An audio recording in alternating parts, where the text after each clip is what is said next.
Voilà, ce soir, nous sommes le mercredi des cendres. Et je n'ai personne à qui parler, sauf à toi, Jésus. Pourtant, je voudrais que ce que je vais te dire, on l'entende, pour qu'on comprenne le fond de cette douleur dans laquelle, je pense, sont beaucoup de chrétiens aujourd'hui. Ta parole, qui l'a mise en pratique? À part les saints. À part les saints qui n'ont jamais versé le sang. À part les saints qui t'ont suivi jusqu'à verser le leur, parce qu'ils n'ont jamais renoncé à l'amour et qu'ils ont préféré donner leur sang que répondre à la haine par la haine ou que de renier leur foi. On a pris souvent notre écoute pour de la faiblesse.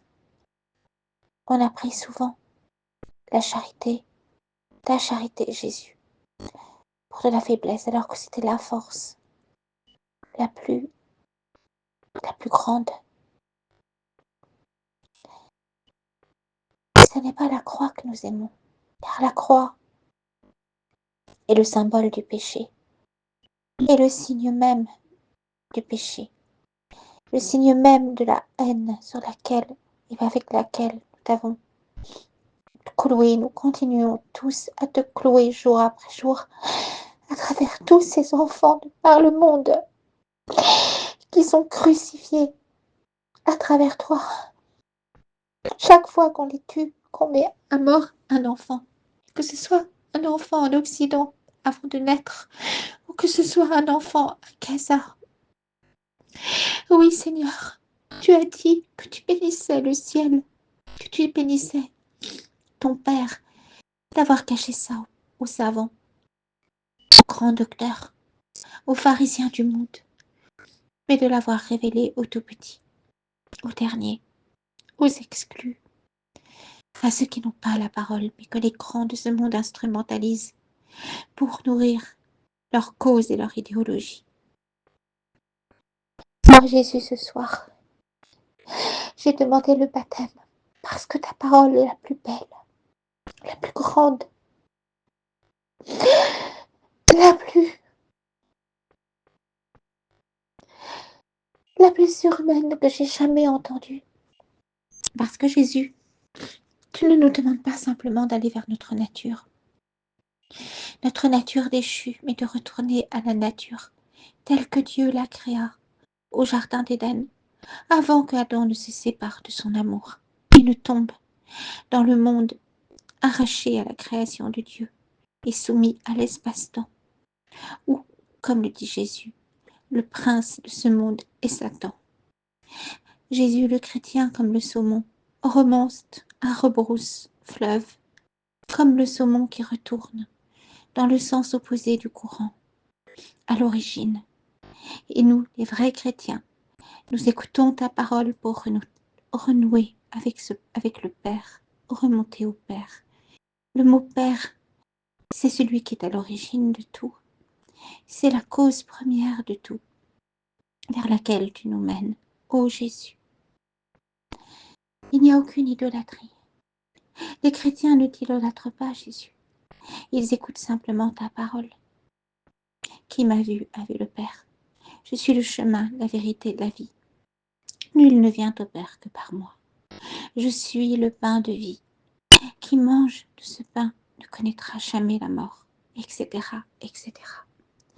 Et ta parole, Dieu sait à quel point elle est dure à suivre, à quel point elle est persécutée et surtout à quel point elle est travestie par tous ces pharisiens modernes qui, au sein même de l'Église, apostasient ta parole. Oui, Jésus, la manière la plus grande d'apostasier ta parole est de ne pas être dans la charité. D'utiliser ta parole et de ne pas être dans cette charité. Ce soir, mercredi des cendres, m'est venue cette pensée. Il y a deux récits de la création. Il y a un récit où Adam est né du souffle même de Dieu. de son souffle. Et puis il y a un deuxième récit où il est tiré de la glaise. Certains disent que le deuxième récit serait un récit yaviste, comme ils disent. Eh bien, je me disais que les cendres dont on nous a recouvert le front, c'est comme si ce deuxième récit où nous sommes tirés de la cendre nous parle, est comme un récit miroir de la chute. Comme si à l'origine, le premier récit de la création correspondrait à la création d'avant le péché. Et que ce deuxième récit où nous sommes tirés de la glaise pourrait peut-être être comme un pendant à la tombée dans l'espace-temps, la chute, où Adam et Ève tombent dans l'abîme et s'abîment, dans un monde déchu, le monde où règnent les mauvais anges. Et si finalement ce deuxième récit de la création, où Adam et Ève sont tirés de la glaise, représentait, on a souvent critiqué les gnostiques pour cela, mais autre chose que Dieu, car Dieu fait naître Adam et Ève directement de son souffle, alors que ce deuxième récit, c'est un Dieu qui a besoin d'une matière au préalable pour nous créer, comme s'il avait besoin d'un intermédiaire. Donc, est-ce que ce deuxième récit n'est pas comme, comment dire, comme un miroir ou un pendant du récit de la chute? C'est la question que je me suis posée. Car Dieu, au fond, veut-il que notre front soit recouvert de cendres? Certes, dans la contrition du cœur, et ce qu'il veut surtout, c'est que notre front soit couvert de sa lumière le jour de la résurrection. Oui, Jésus, tu n'es pas venu pour nous faire souffrir, pour que nous soyons abattus. Tu n'es pas venu pour nous humilier.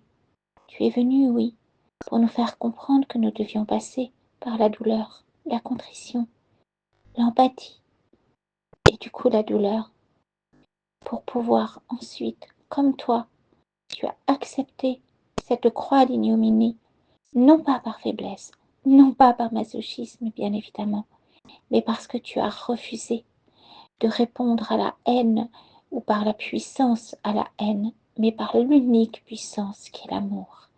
Et donc, à ceux qui t'insultaient, à ceux qui te crachaient dessus, tu n'as pas répondu en envoyant une légion d'anges. Tu l'as dit toi-même, je pourrais envoyer une légion d'anges, mais tu ne l'as pas fait. Tu as répondu par le pardon. Tu as répondu par l'amour. Oui, l'humanité de Jésus, épousée par le Verbe éternel, a eu la force de répondre par l'amour, car le Verbe éternel t'a inspiré, car le Verbe éternel de Dieu n'est qu'amour. C'est cela, le livre ouvert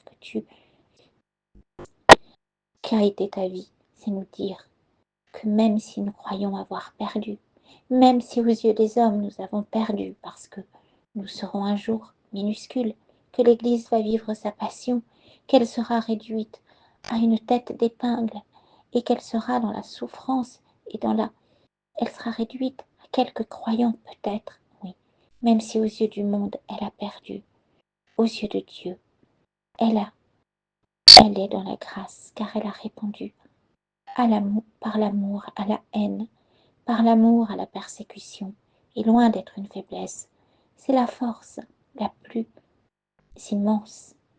Seul Dieu peut nous donner cette force. Voilà le message du Christ. Et si chaque individu avait entendu ce message, si chaque individu avait écouté cette parole-là, alors il n'y aurait plus de paix à l'ombre de la guerre. Il n'y aurait plus de paix en équilibre à l'ombre de la haine et de la guerre. Il n'y aurait la paix que la paix du Christ. Le monde serait transfiguré par une humanité qui a dit oui à la parole de Dieu. Et il n'y aurait plus de guerre.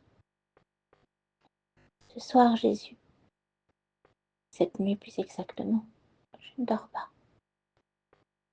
Et je pense à tous ces évêques, à tous ces cardinaux, à tous ceux qui ont dit oui, et aux autres qui n'ont pas compris ta parole. À travers les siècles, aux rois qui ont dit oui, et aux rois qui n'ont pas compris ta parole, et qui l'ont même trahi en sortant l'épée et en massacrant leurs frères chrétiens. Hélas, ce soir, Jésus, je te dis encore que je suis heureuse de t'avoir dit oui et de t'avoir suivi, ou plus exactement de tenter de le faire, malgré des découragements, malgré la solitude que cela implique. Ô combien je suis heureuse de t'avoir de tenter de t'avoir suivi, de tenter de te suivre encore.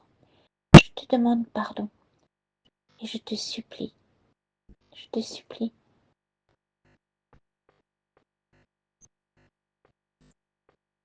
de guider mes pas et que ta parole, je l'incarne par toute ma vie.